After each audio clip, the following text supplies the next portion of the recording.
Greetings, everyone. I am very excited today to be in conversation with Divine Harmony, and I will give her brief bio, and then we're going to be in a conversation about how we can move into new myths, new stories to be guiding us into the new paradigms of the Aquarian age. And I'm very excited to be in this conversation with you, Harmony, because we have a lot of interests in common. And I saw your talk in Jocelyn Starfeather's summit that we both were in and got very excited to be in this conversation with you. So thank you for being here today. Thank you for inviting me. So let me just give your brief bio and then we'll dive into our conversation. Divine Harmony is a mother, mystic, astrologer, writer, and teacher. She has a background in depth psychology and spirituality and works to weave together the dark and the light, the mundane and the sacred, the depths and the heights to support personal awakening, healing, and wholeness. She has a special interest in the divine feminine, shadow work, conscious relationship, and learning how to raise the new children incarnating on the planet today. There is so much we could talk about today, but let's focus on this whole theme of new stories, new myths for this time, and how, in particular, you and I are very interested in the sacred feminine and the importance of reintegrating that into our myths, into our collective consciousness, to be coming back into balance and moving into these Aquarian paradigms. So talk a little bit about your interest in that. Well, so I went to for grad school, I went to Pacifica Graduate Institute. I don't know if you've heard of it. It's on the West Great Coast. program. Amazing school. I loved it. It was like a modern day mystery school where I got like a legit degree. And my time there was just so nourishing. And at the time, I'd already been into myth. I remember the first myth actually that ever really landed in my brain was the myth of Artemis in Greek mythology. I was so taken by Artemis, I made it my handle on AOL. And, it was just like, I remember feeling like I need to go to Greece. And that was in my, early 20s. I haven't been to Greece yet, ironically, but it's very much up there. So at Pacifica, I was studying depth psychology and I was really into the goddess and the divine feminine. And I was studying a lot of the myths of the divine feminine. And I would get very triggered when I would read these versions of the myths where something inside of me would be like, well, that's not the whole story, or something's missing. And I didn't know where it was coming from. I'd be like, am I making this up? Am I just like, what's going on here? And then I would dig, and then I would find older versions of the myth. And that would have pieces to it that made me go, oh my God. And it was like light bulbs would go on. I remember one of the big light bulb moments was actually finding out about the deeper story of Mary Magdalene. And when I found out, oh no, she's not just this prostitute who's, like problematic or whatever, it was just like, oh, duh. And I also remember I was raised born again Christian, and I always loved Jesus. From when I was really little, I just felt like this heart connection to Jesus. But I remember at a certain point, can't track exactly how old I was, I started wondering why there was no feminine energy in the Trinity, or at least not the way they described it. I mean, the Holy Spirit you could consider being feminine, but they would never, it was always ungendered. And it kind of was implied it was probably masculine because God the Father, God the Son, and the Holy Spirit. And so it's kind of been like this journey for me of following like the little breadcrumbs that the universe like plants, or as I kind of conceive, it's the Divine Mother who plants on my path. And I just keep following them, and I end up discovering things that kind of blows my mind. And I start weaving things together and I go, oh yeah, okay, that's why I question that, or that didn't feel like a complete story. And it's just like this finding of these lost threads. Yeah, Um, that's a great way to put it. The lost. it, And say a little bit, since you brought up Mary Magdalene, what you discovered about her.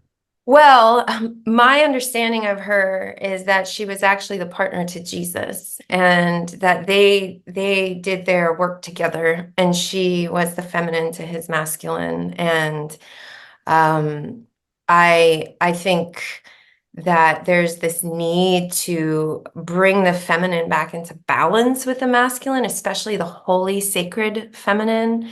Um, and not just, you can kind of see it in even like the Virgin Mary and Mary Magdalene. Like the Virgin Mary was this exalted, virginal, pure, mother energy who I love.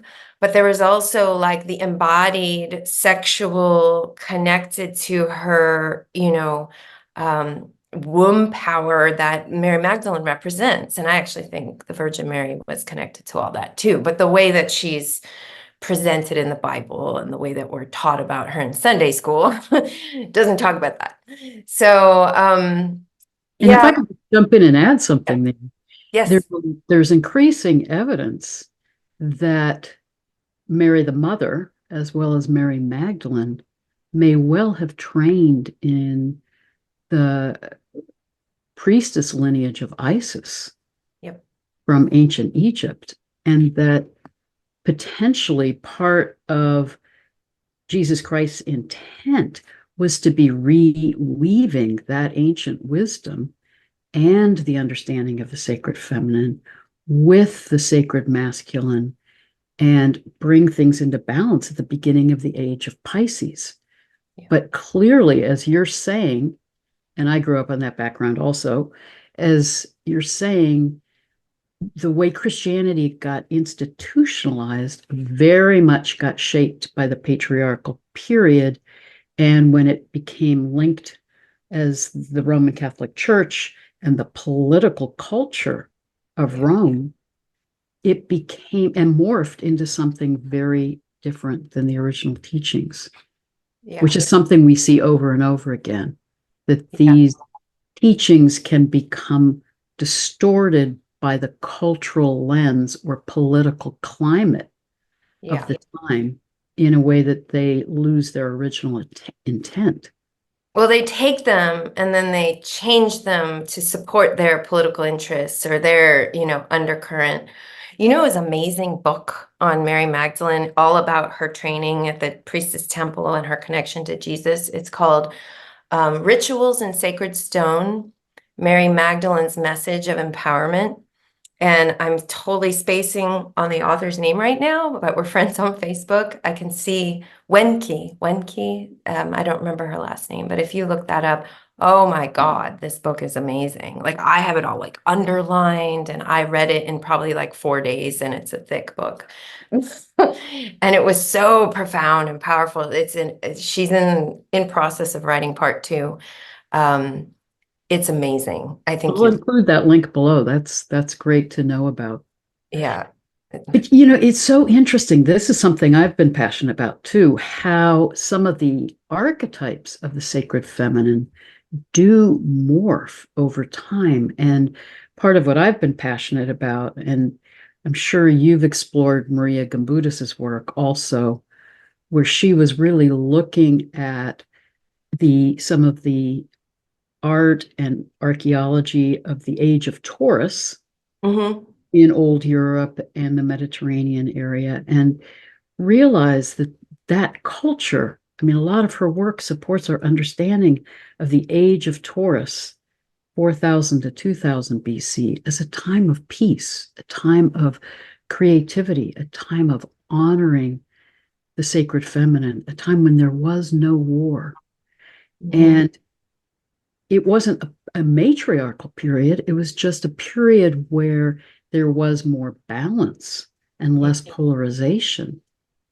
And I think some of what I try to do is find some of the shards, some of the threads of stories, myths from that time to help us come back into balance. But one of the things that fascinates me is seeing archetypes like Lilith can trace from its origins in the age of Taurus, when she is the handmaid of Anana, overseeing the priestess, overseeing the temples of sacred sexuality. And then she shows up in the patriarchal period in the Talmud as God created Adam and Lilith. But when Adam says, because we're now in the patriarchal period, I'm on top in every sense, Yeah. Lilith says, well, then I'm out I'm of gone. because I believe in true mutuality. Mhm. Then she becomes increasingly demonized. Yeah. So she's thought to be this demoness tormenting men at night. And we get to the time of the Inquisition, and women leaders, teachers, healers are labeled Liliths and burnt at the stake. So it's such an example of how these archetypes and stories get shifted, distorted, and that the energies of the sacred feminine get demonized, much like Mary Magdalene. Yeah. Yeah. Lilith, the story of Lilith was also one of the ones where when I first read the modern version of it, I got angry. I was just like, wait a second, this doesn't feel right. There's something missing.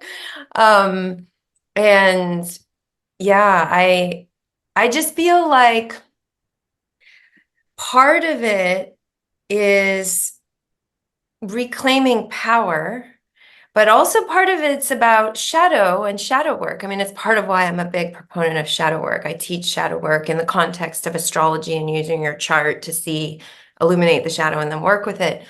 Because we all have many lifetimes of journeys around power, Mm. abuse of power, being victimized by people who abused power, power over, power under. And Lilith is very much an archetype about power and about, even in the Talmud version, in the Kabbalah, she wants to have equal power. She doesn't want to lie beneath him. And so for me, a big piece of my own inner work and then my teaching and how I help support other people is really getting underneath, like, what are the power dynamics that we grew up with? Where did we disempower ourselves or negate our power, or where did we abuse our power? Somebody posted in some Facebook group yesterday maybe, but they're like, why is Pluto and Scorpio seen as a planet and sign that has no empathy, which I thought was kind of interesting. And then I remember seeing somebody else's post sort of related to that. I think somebody must have posted an article stating this. But for me, I love Pluto and Scorpio personally. And when any of the signs are being expressed in their healthy way, they have great gifts. And then when they're, not healthy, then there's shadow.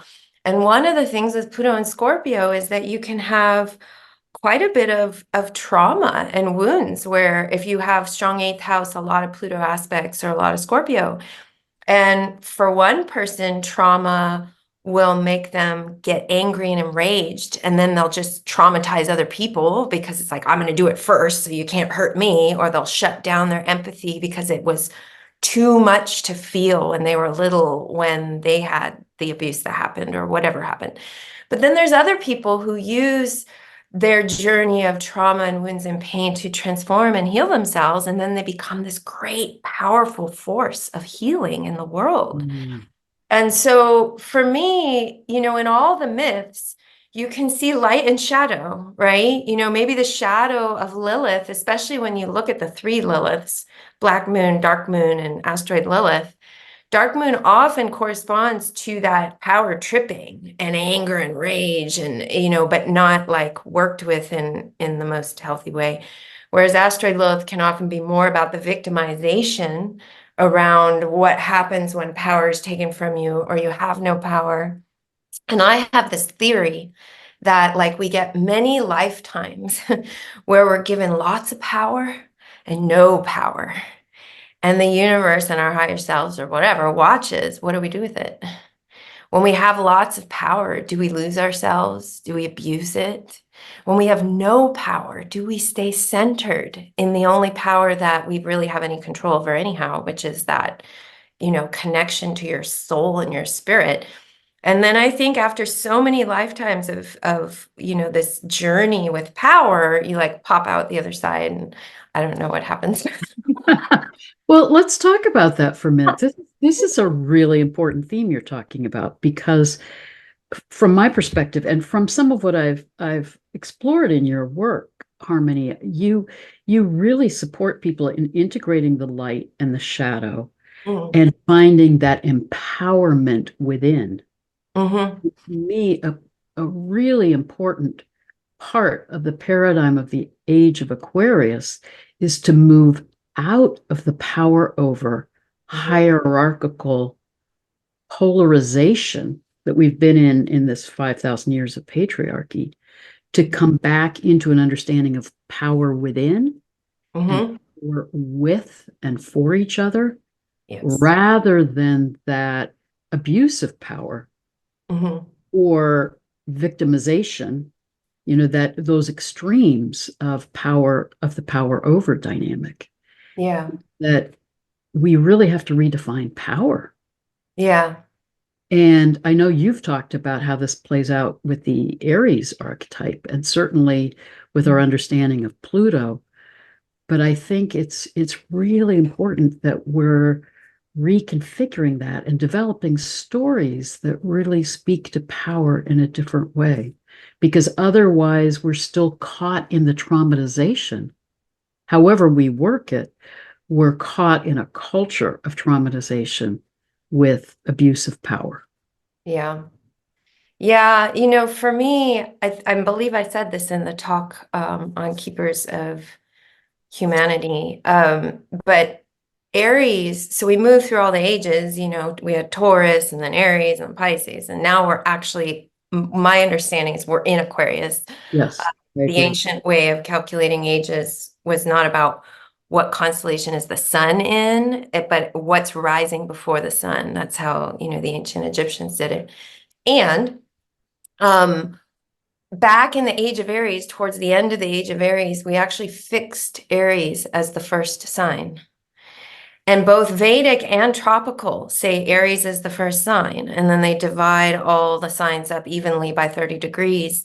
And the living sky does not correspond to that. Virgo is almost two whole signs, 230 degrees. It's like 50 something.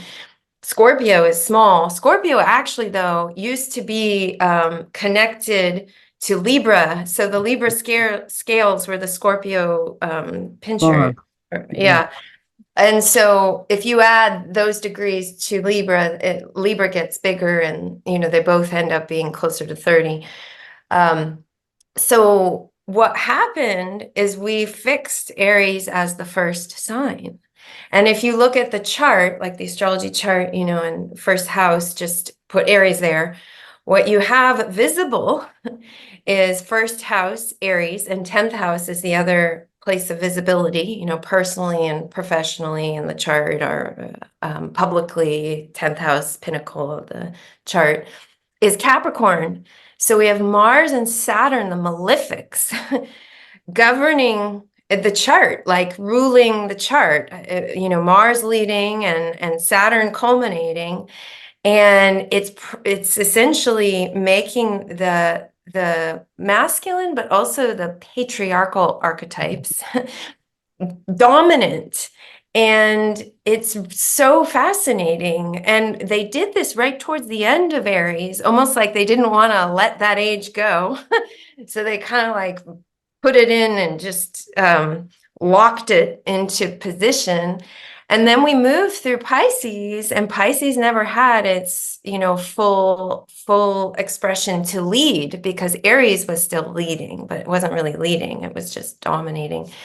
And there's like beautiful energies to Aries if you go back more, the modern Greek and Roman myths of Aries, you know, he's a warmonger and he has bloodlust, and he's like, you pray to him when you're going into battle, but you never know what you're going to get because he just wants the battle to keep going. So he might be on your side, but he'll switch sides, and then he'll go be with your enemy if it makes the battle last longer, you know, which is kind of like, okay.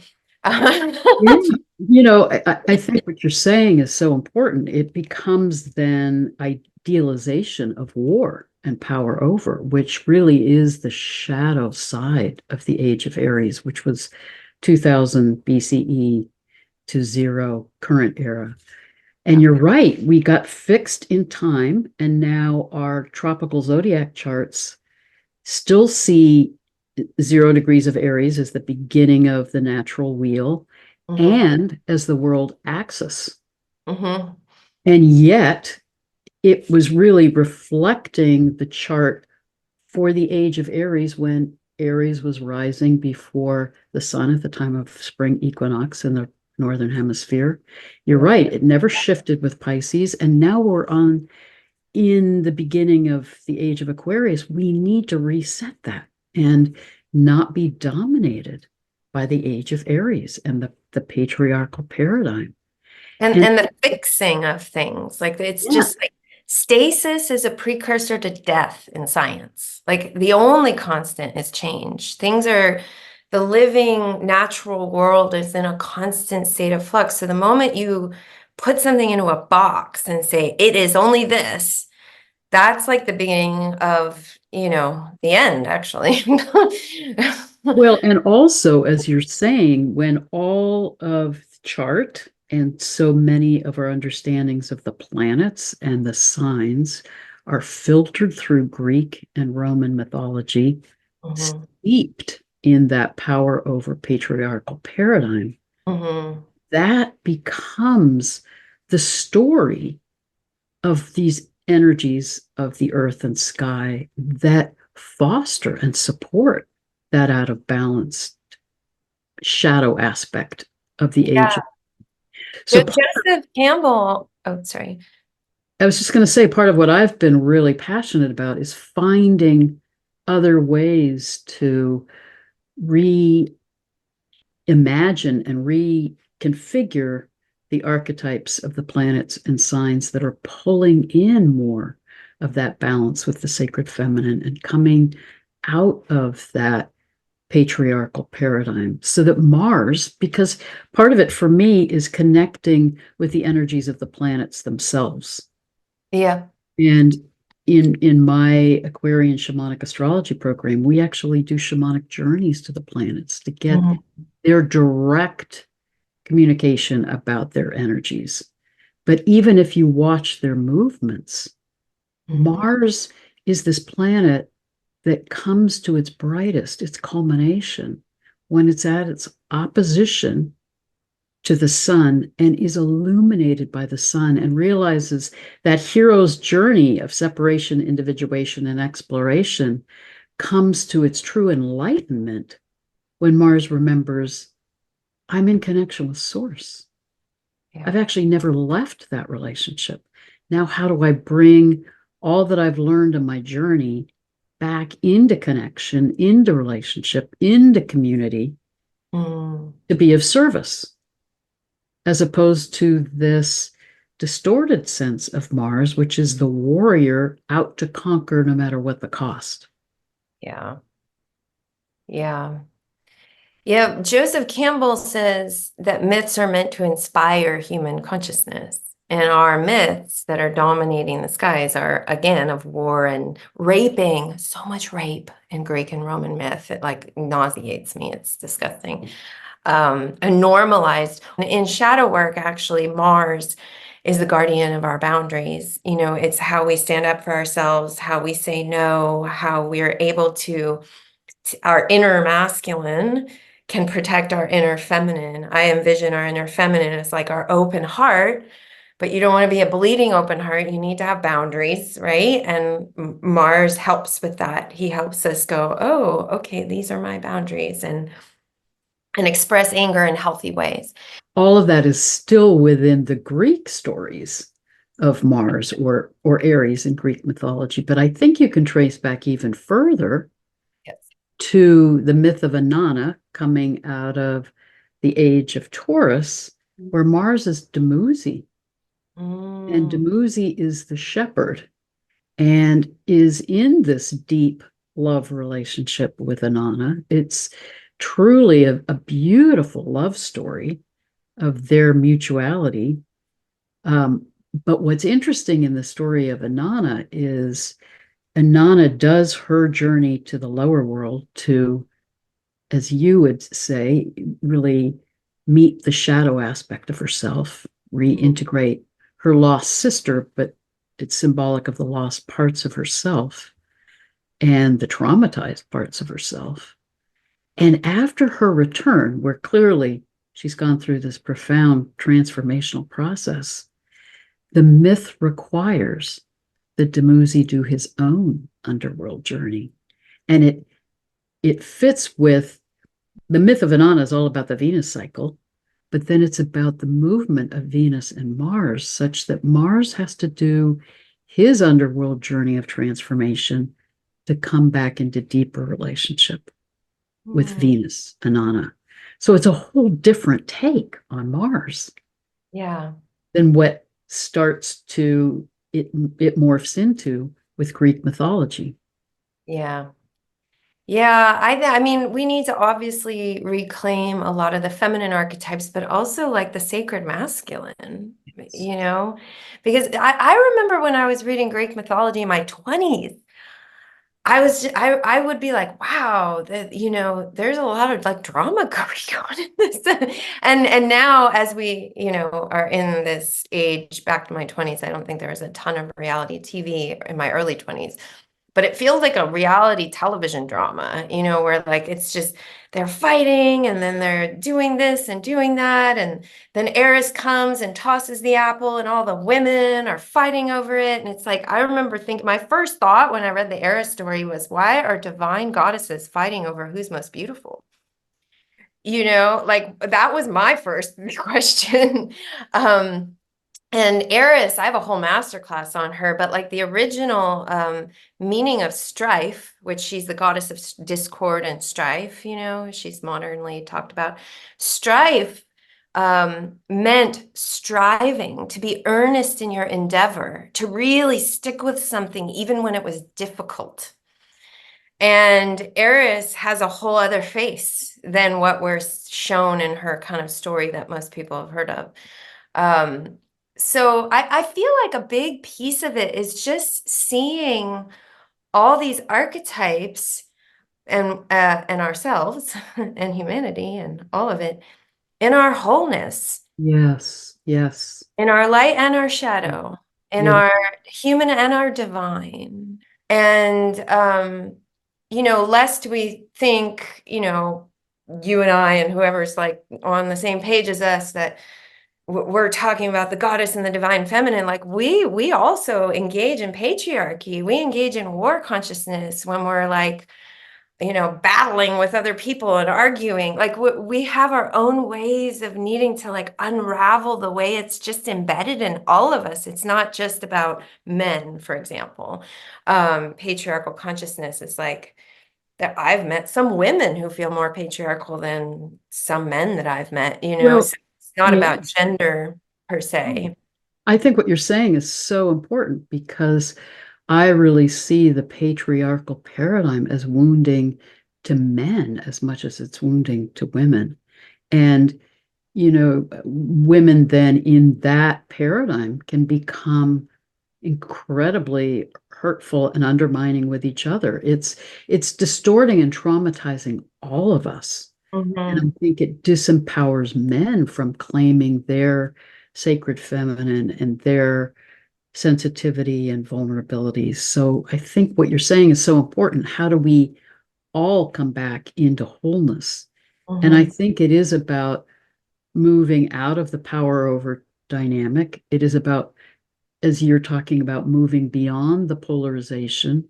And Mhm. I think it is about reclaiming some of that ancient understanding of the sacred feminine that we've lost, but to move into new paradigms and new stories, to move into the Aquarian age. And I think part of it too is pulling back some of our projections Yeah. that come out of this power over dynamic. Yeah. You know, interestingly enough, for me with Eris, I always call her Erisina because I think her original name reflects her true meaning. And when the astronomers got together and trying to decide if she was a planet, if Pluto was a planet, led to such controversy. Yep. They project their strife and discord onto the planet and say she's the goddess of strife and discord. She's Eris. She's just a And it led to the demotion of Pluto.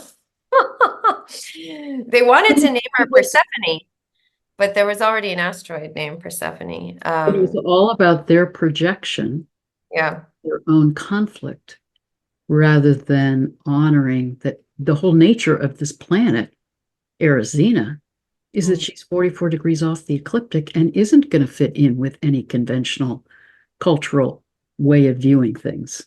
She's on her own path. Yeah. So I think that's part of it. How do we reclaim being on our own path and moving into new paradigms, knowing that we will get some of these projections because it's daring to be different. It's daring to step out of the conventional normative way of viewing things. Mm-hmm. Yeah. Which is really what the whole path is about. It's about being our unique selves. We all just want to be our own unique expression of self. I shine and my light inspires you to fully shine your light. And then your light is also inspiring me. And it's like all of us are like stars or suns. And it's not just our solar system. If we're to be able to go out there and look around, there's infinite suns. Well, that's Rudger's book. Our sun is also a star. Yes. So part of the sea of stars, and we're galactic citizens.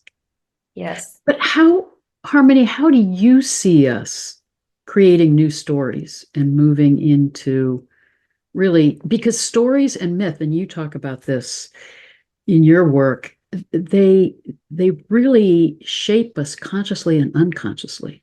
They Mhm. really integrate left brain, right brain ways of knowing because myths are full of images and stories then inform the collective consciousness and unconscious.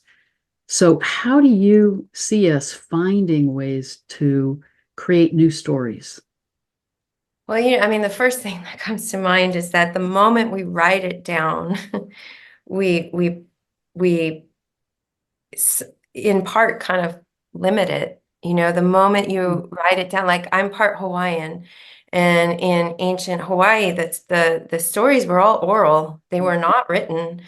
And they were oral in part probably because they evolved and changed over time too. And it was like, what's going on in the world right now? How are the stars shifting? I mean, like if you could take like a wide angle view and look back 50,000 years, like Sirius actually was not in the position that it is right now in the sky. Sirius actually was on the other side of the Milky Way, kind of closer to Canopus. Sirius has a peculiar movement over 50,000 years. And that would have informed what they saw and the myth that they would have told. And there's actually a whole story in Arabic myth. There's this amazing astronomer named Danielle Adams, astronomer, like full-on scientist, who's done a lot of work on the ancient Arabic myths. And her work is amazing. And she talks about how there is a myth about the sister who crossed over, the river, the other side. So not from the galactic center, but the anti-galactic center crossed over. It's fascinating when you just start seeing how everything interconnects. So for me, the creating new myths has to do with like the current of consciousness that is right now. Mm. And it is connected to what came before. So it's not like we just get rid of everything, you know, there's certain things that are foundational that are still really grounded and good for now, but there's also things we're holding on to beyond the expiration date. And I feel like it's more like new and ancient myths, which is actually a term that this kind of shamanic mythologist who has the Animus Institute, he's talked about new and ancient myths. And that feels appropriate to me because we want new myths, but there's also ancient threads connected to the past that need to come forward. I think we need to create them in community. Like right now, a lot of our myths are dominantly one storyline, one people being exalted, you know, one skin color, one gender, whatever. So we need myths that reflect everyone, the Our indigenous diversity. cultures, the diversity, the gender differences, and all the different things. And luckily they are, you know, astronomy, thank God, they are giving asteroids names from Hawaiian culture and from, you know, these different cultures. Indigenous cultures, yeah. But the planets aren't, you know, the planets are seeing the Greek and Roman myths, which are predominantly a lot of gods that rape and kill and conquer. And so I feel like it's something that we need to kind of, like in an Aquarian way, you know, round table sort of fashion, dream up together.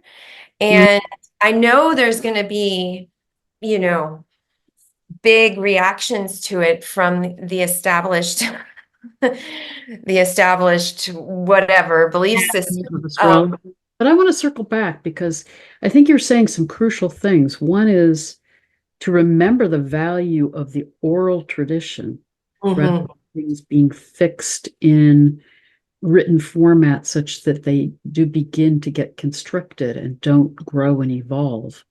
But what's even more exciting to me is your notion of how do we develop these new stories in community, which is very Aquarian, mhm, and in ways that foster diversity. And I think it's also, to me, about consciously reweaving the sacred feminine and the sacred masculine mhm, and revaluing both and bringing them back into harmony and moving beyond polarization. But mhm, I think it's also, as you're saying, drawing on indigenous ancient wisdom to balance our modern, overly idealizing of left brain ways of thinking, cultures. And also, another thought that I have about moving into new stories is I was doing a reading with someone last week who is a writer, and he was talking about visionary fiction, mm, where we really envision the future that we want to see. And if we mm, connect to those Aquarian paradigms, and again, I think connecting to the constellations, connecting to the planets in a shamanic way, you know, really attuning to that Aquarian energy, letting it come through us to visualize what can be, and then writing that story to energize it. yeah, yeah. Because what you think you can bring into form, you can create. Um, yeah. I think it's also important, like, and this is what I do, is researching the modern myths and really understanding why they changed. What was the force behind it? Like, for example, Cassiopeia, you know, Greek and Roman myth, but largely Greek, talks about how she's this vain queen, you know, and she thought she and her daughter were more beautiful than the Nereids and pissed gods off. But actually, when you look into the deeper myth, there's indicators that these are darker skinned Ethiopian king and queen. And it was the Greek people's uh, judgment of those people and a myth that was created to make them look bad and turn them into like a negative archetype. And it's literally about the judgments. And that's also, I think, a big piece of what humanity is wanting to move through is this, like, if you're not my skin color or my race or my religion or my political affiliation, then you're wrong. You're the bad one. You know, and there's just so much division on the planet. And I had a whole discussion on my page actually about this early this morning. But it's like, we need people who can bridge, who can help find common ground that we can land on. I mean, you know, in my experience in life, even when somebody has like the complete opposite perspective of me, if I actually listen to them and ask them questions and put myself in their shoes, I can at least find some understanding of why they would see it that way. And like a lot of, you know, humanity today seems to be just so much about what's happening in the moment, not and from a present place, but from a let's not think about the past. Let's let sleeping dogs lie, or you know, being so focused on the future and where they want to get or what they want. And there's a past and a present and a future. I mean, they're all a continuum, at least in this world that we live on. And there's a Swami, I think it's Swami Nisargadatta. Is it him who said, if you want to know your past lives, look at your present life circumstances. If you want to know your future lives, look at your present life actions. And so it's like the past and the present and the future, they're all here right now. And the only point of power actually is the present moment, where you can change the circumstances of your life or change your actions. It's like the only, you know, thing that you actually can do in this now moment. And so it sort of feels like we need to understand how things change, why things changed. Like, to me, the realization that, oh, we fixed Aries as the first sign. What did that do to the consciousness of humanity to have the god of war, the way that the Greeks and Romans conceive of him, leaving everything? You know, that was like an aha moment for me. And it helped a bunch of pieces kind of fill in the spaces. And then from that awareness, it helps me to see, okay, this is what needs to happen now in order to create a new trajectory into the future, because I understood the past in a new way, which is what shadow work is all about in therapy. You know, you don't want to stay stuck there. Yeah. Well, and part of what you're saying is to move into new stories, we need to heal the trauma of the past and heal the imbalances. And one of the things that I think is really significant, you know, I've really been influenced by Jeff Green's view of the processional cycle. And he talks about each age, which is approximately 2,000 years, is meant to be in the second half of that age, dominated by the energy of the sign opposite. So the age of Aries, beginning 2000 BCE, beginning in 1000 BCE, the second half of that age was meant to be really shaped by the energy of Libra. Interesting. So that we could explore our individuation and our separation and our hero's journey, and then bring it back into relationship, Libra. Reweave the energy of Mars with Venus. And again, like you're saying, it means bring things into wholeness, bring things into balance, so that we're not caught in those distortions or those polarizations. And I think, as you're saying, truly listening to each other and valuing each other, holding each other in empathy, which is more of a right-brained way of being. So if we're going to move into new stories, we need to revalue also left brain, right brain ways of knowing, so that we're honoring the right brain gifts of imagery and of empathy and of how we are in relationship. so that our stories are coming out of our wholeness and coming out of our healing these traumas from the past and not being caught in reactivity or these imbalances or polarization. Yeah. Yeah, one of the things that I talk about and teach is I used to conceive of the masculine and feminine as perfectly balanced in its healthy expression, in union, 50-50. But I actually think it needs to be just a little bit more feminine, that the heart needs to lead, and that the masculine, our will, needs to follow the heart, full open heart, letting love lead.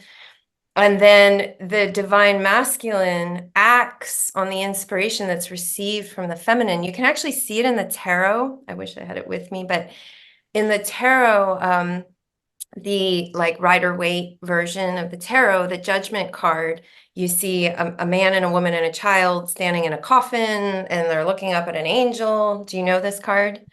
Yeah. So the angel, the music of the angel is coming out in the outstretched arms of the feminine, and she's taller with long golden hair, and her outstretched arms are sharing the divine music of the angel or the heavens with her partner and her child.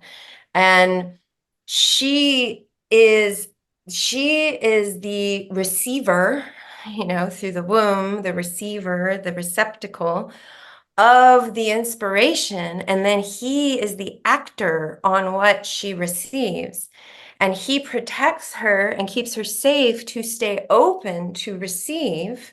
And this is all a dance inside of ourselves, right? So I'm not talking about man and woman, I'm talking about the feminine within, the masculine within. And so it's even, we talked about neutrinos. Remember when we were talking about neutrinos in our chat the first time? So neutrinos are these cosmic particles, and they come from the sun, and they come from source, and they come from stars, and they're like amazing. And they used to believe that neutrinos and antineutrinos, which are the antiparticle, were equal at the Big Bang. But the thing is, the neutrinos and antineutrinos, they self-annihilate. When they find each other, they destroy each other, and there would literally be nothing manifest. There'd be no world that we would know if they were equal. Actually, there was more neutrinos than antineutrinos, and the antineutrinos had to be kept in check, because if too many of them grew, it would annihilate everything. The neutrinos move in a left oscillation in their yin and feminine. The antineutrinos move in a right oscillation in their yang, and they're more masculine. And we actually need more of the feminine essence to be leading, because it's relational, it's compassionate, it's more of like the circle, where we're all in the circle together instead of a pyramid, top down, where somebody at the top benefits and everybody at the bottom pays for it or whatever. So So it's that's, kind of like the circle of grandmothers in indigenous cultures who really make the decisions, and then it gets implemented by the males who then take action. And what you're saying fits with Keone Hanalei's yes, I love understanding of that. ancient Mu Yes. mythology, and understanding that the feminine within us needs to be the foundation, shaping then how we act and express ourselves with that masculine energy. So you're not talking about them as, you know, you're talking about their different roles and their different functions, and that they are all within each one of us. But Yeah. do we allow that part that is about relationship, about fostering balance and harmony, to take the lead, so that our self-expression is in right relationship with ourselves and each other? Yeah. Yeah. Yeah, I'm still, I have these inspirations and downloads and things. I'm still learning how to fully and 100% implement it, in all my relations in my life. I had this dream like years ago, where I'm in my house and there's no door, so anything can just walk in, which was symbolic of my boundaries that I was working on. And this rabid dog with red beady eyes comes into the house and it looks evil and it looks like not good. And in the dream, I'm like, oh my God, I have to kill the dog. And then a voice says, you have to take the evil out of the dog without killing it. So Mm. then I activated my heart chakra like the Care Bears used to do, with their and I just beamed love at the thing, at the animal, and it transformed in front of my eyes and it became a puppy and it was like sweet and loving. And I took the evil out of the evil dog without having to kill it. And then I was like, I bowed to the dog. I said, thank you. You need to leave now, asserting my boundaries. And it started to walk off. And as it crossed the threshold, it turned around and winked at me. Harmony, that is a great dream. That is a great dream. It's an amazing dream, but I'm still trying to figure out how I do that in my life. Like the people, imagine like if somebody who's your biggest trigger, right? Who's so nasty or so mean or is whatever. Your first thought is not, let me be in love. Like, usually we get like embroiled in the conflict. And it's like, I'm just learning how to first do that with myself and do it, extend it out, and Ram Dass, I think, was actually really great with this because I remember this was years ago, but he had a particular political affiliation and belief, and he was against another political affiliation and belief. And he had a picture of the president he disagreed with on his altar and would send him love, you know? Yeah, it reminds me of Rumi's poetry, where he is basically saying those things that you're afraid of or you're reactive to, invite them in for tea. Yes. Sit them down and have a conversation with them. I think when we can honor those different parts of ourselves, when we can honor that shadow aspect of ourselves, then we can be much more compassionate and open in interaction with others. And it doesn't mean, like with your rabbit dog, it didn't mean, I'm just going to let this dog have a field day here. I'm just going to be accommodating to the dog. Yeah. But you were really, in essence, looking and sending love to the essence of the dog, Mm-hmm. not to its imbalance and its being caught up in a whole other energy that was throwing it out of balance and causing it to be harmful to others. Yeah. You And it transformed into a puppy. So that's the inner innocent child. into Yeah. vulnerability. Yeah. Yeah. It Yeah. was a powerful dream. One I'm still working with every day in my life. It reminds me of a Native American story, very similar, where there's a monster on a hilltop that's terrorizing the animal kingdom. And so the animals gather together and they send a tiger to try to kill the monster and get rid of it. And that doesn't work. And they send all these emissaries in conflict. And Yeah. finally, the deer says, let me try. And they're like, oh, you'll never get, the monster will just wipe you out. And the deer goes up the mountaintop and just sits and stares with compassion. And the Mm. monster melts. Oh, I have chills. So, I mean, your dream is very deep, very archetypal, and I think is reminding us, how do we see each other in our essence? How do we see the potential, the soul self in each other, Mm-hmm. rather than getting caught in our reactivity or our being out of balance because of our past trauma? How do we actually see and love the soul self in each other so that we can heal together? Because I think part of moving into new stories and new myths is, how do we support that healing trajectory Mm-hmm. to bring out the best in all of us, instead of stories and myths like so many of the Greek and Roman mythology that are about strife, war, discord, power over, imbalance, and the trauma that comes from that just perpetuates more and more trauma. Yeah. Yeah. I feel like we need new myths and we needed them yesterday, but they are popping up and more people are having dreams and visions and feeling called to this same, space that we're discussing. And yeah. For being in this conversation. Thank you for the work that you're doing to energize this. And I think your dream is so powerful that maybe part of developing the new stories is also paying attention to our dreams, Oh, yes. and the guidance that's coming through our dreams, Yes. so that some of the new stories are not coming from our minds, but are coming from our hearts, coming from that guidance from cosmic consciousness, Mhm. coming from our own soul selves. Yes. So, I love dreams. I personally feel like dreams are the way that our spirit and soul communicates to us. And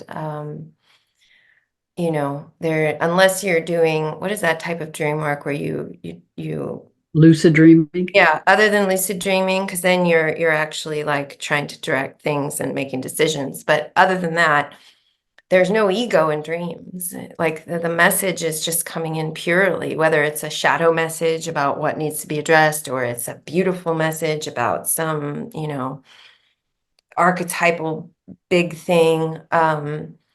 Dreams are profound. And a lot of us have been taught to not trust our dreams or think they're just made up, or same thing with actually intuition.